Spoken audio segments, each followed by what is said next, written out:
ये कहानी है उन पहाड़ों की जहाँ स्वर्ग से हवा आती है, जहाँ शिवजी खुद विराजमान हैं। ये सफ़र शुरू होता है उसी देवभूमि की ओर जिसका नाम है केदारनाथ।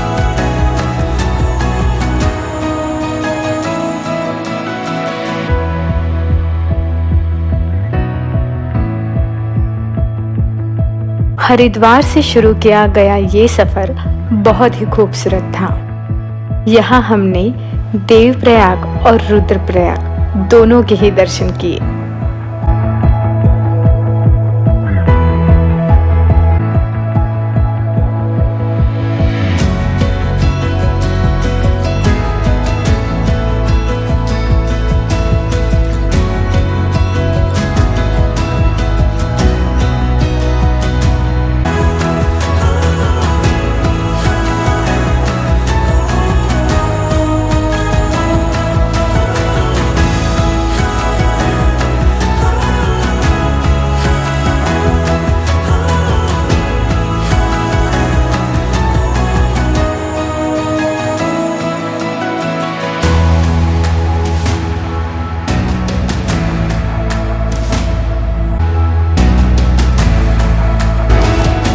केदारनाथ का पहला स्टे सोनप्रयाग होता है। सोनप्रयाग से गौरीकुंड जाने के लिए 3 घंटे की वेटिंग लिस्ट थी। जब हम गौरीकुंड के टैक्सी स्टैंड तक पहुँचे तब पता चला कि केदारनाथ में हो रही भारी बर्फबारी के कारण आज के लिए केदारनाथ का ट्रैक बंद कर दिया गया है।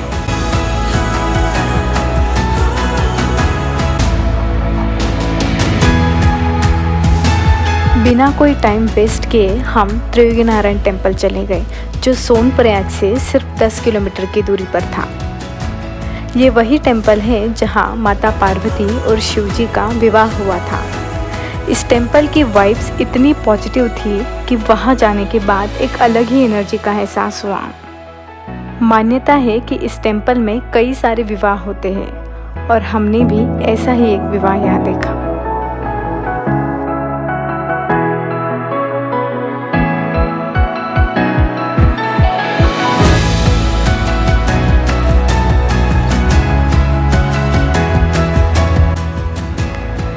कहते हैं आज भी यहाँ माता पार्वती और शिवजी के विवाह का हवन कुंड प्रज्वलित है।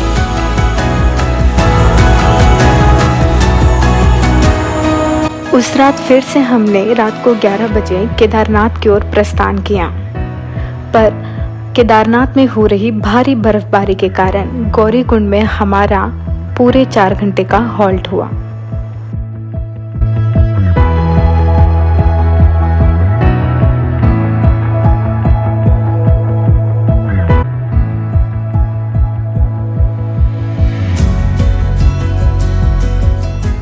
सोनप्रयाग कल ही पहुँच गए थे, but due to heavy rainfall उन्होंने जर्नी हॉल्ट कर दी and we won't be able to proceed. फिर कल हमने त्रियोगीनारायण के दर्शन किए and same day at 11 we started our journey towards the Kedarnath. So 12 बजने के बाद जब हम गौरीकुंड पहुँचे तो यहाँ पे एक चेक पॉइंट था और अगेन हमारी जर्नी हॉल्ट कर दी केदारनाथ।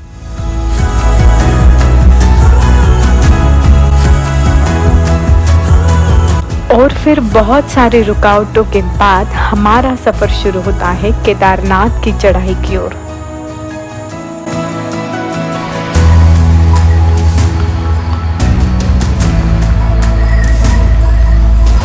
ये रास्ता इतना खूबसूरत था जहाँ पहाड़, झरने और बहती हुई मंदाकिनी नदी हमारे साथ चल रही थी और हर हर महादेव के जयकारों से मन प्रफुल्लित और उत्साहित हो रहा था।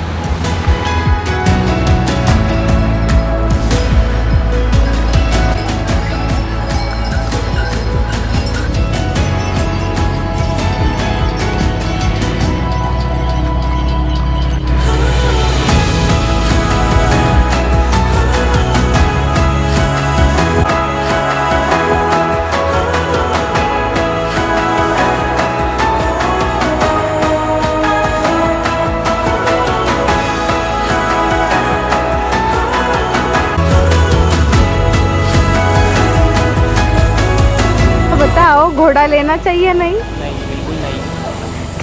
तुम्हें तो घोड़ा चाहिए था।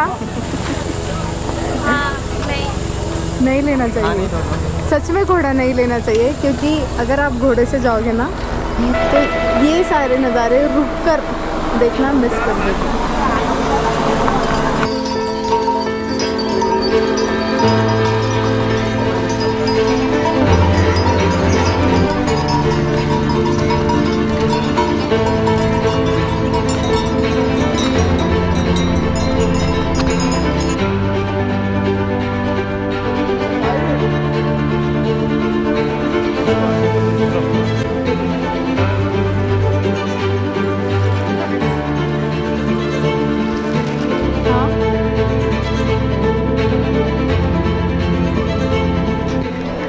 जैसे जैसे ऊपर जा रहे थे वैसे वैसे रास्ता और डिफ़िकल्ट हो रहा था, पर पता है यहाँ ना कुछ शॉर्टकट्स भी है।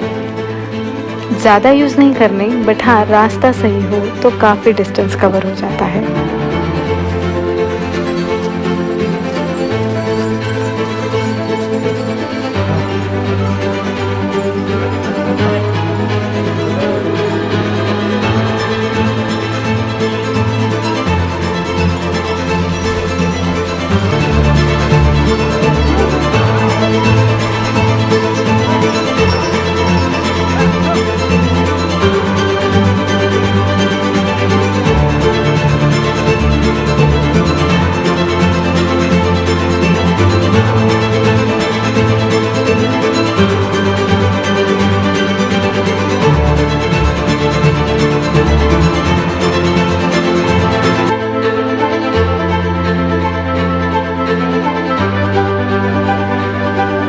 केदारनाथ मंदिर से जब हम 10 मिनट की दूरी पर थे तब हेवी स्नोफॉल शुरू हो गया था।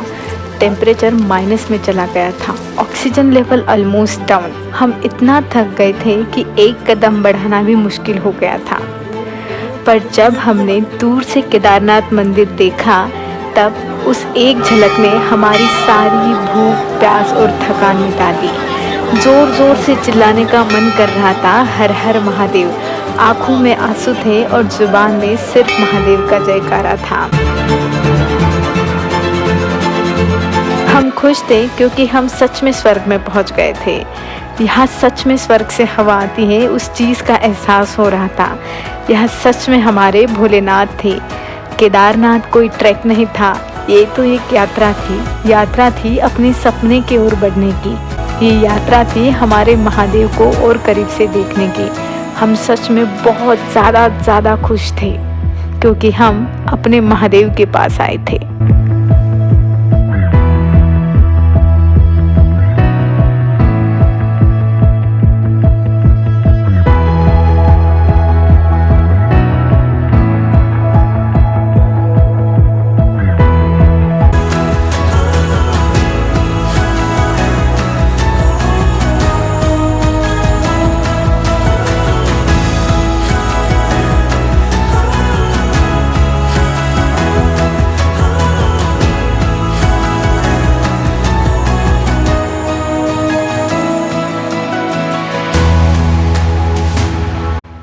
पौराणिक कथाओं के अनुसार आज भी केदारनाथ मंदिर अपने भक्तों का स्वागत करता है और उसी मंदिर की रक्षा करती है ये भीमशिला।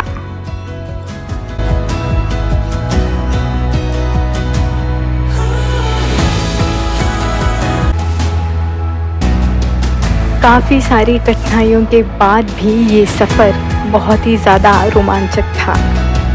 जाते वक्त महादेव से एक ही कहा कि महादेव अगली बार केदारनाथ फिर से बुलाना।